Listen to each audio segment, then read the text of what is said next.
2 سال پہلے کی بات ہے۔ میری فیس بک فرینڈ لسٹ میں شامل ایک لڑکے نے مجھے ایک گروپ میں ایڈ کیا۔ ایک دن ایک پوسٹ پر دیکھا کہ وہ لڑکا اور ایک خاتون جو کہ سیدہ کی آئی ڈی سے تھی، شیر و شکر ہو رہے ہیں۔ خاتون بڑے زور شور سے اسے بھائی جان ویر برو سے مخاطب کر رہی تھی، اور وہ لڑکا بھی آپی اور سسٹر سے ایڈریس کر رہا تھا۔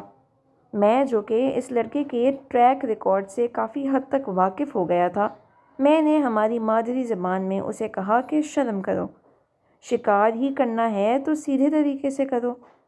خاتون کو شک ہو گیا کہ یہ بات میرے بارے میں ہو رہی ہے۔ بدقسمتی سے وہ گروپ کے کسی بندے کو جانتی تھی جو ہماری زبان بولتا تھا۔ اس نے اس بندے سے ہماری باتوں کا ترجمہ کروا لیا۔ بس پھر کیا تھا، اس نے چڑھائی کر دی میرے اوپر، 2000 گالیاں دیں، میری سوچ، تربیت، خاندان تک کو گھٹیا قرار دیا۔ اس نے کہ میں نے ان کے بہن بھائی کے پاکیزہ رشتے پر شک کیا۔ اس نے گروپ ایڈمن کو پکارا اور بھی بہت سے معزز لوگ اکٹھے ہو گئے۔ خاتون نے اعلان کیا کہ میری جیسی سوچ رکھنے والے لوگوں کو اس گروپ میں رہنے کا کوئی حق نہیں، اور اب گروپ میں یا وہ رہے گی یا میں نے منفقہ فیصلہ کیا اور گروپ کے عظیم تر مفاد میں مجھے گروپ سے نکال دیا گیا۔ کچھ معزز خواتین اور حضرات مجھے میرے ان باکس میں گالیاں دے گئے، اور کچھ نے مجھے اپنی گندی سوچ کو دھونے کا مشورہ دیا۔ آپ سوچ رہے ہوں گے کہ آج میں اس کا ذکر کیوں کر رہا ہوں۔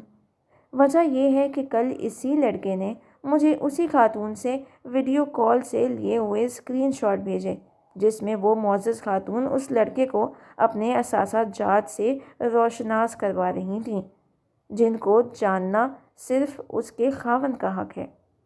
یہاں یہ بات کرنے کی وجہ یہ ہے کہ میں نے کچھ عرصے پہلے اس وارداتیوں کی اس طرح کی واردات کے حوالے سے پوسٹ کی تھی کہ فیس بک پر بہن بھائی بننا بھی شکار کی ایک قسم ہے۔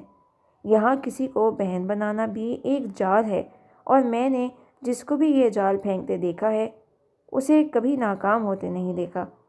تو میری اس پوسٹ پر بھی کافی معزز خواتین اور حضرات نے مجھے اپنی سوچ ڈرائی کلین کروانے کا مشورہ دیا ہو۔ دیکھتے ہیں اب کون ہار پہنچاتا مجھے، مگر یہ حقیقت ہے، وہ بھی بہت ہی کڑوی۔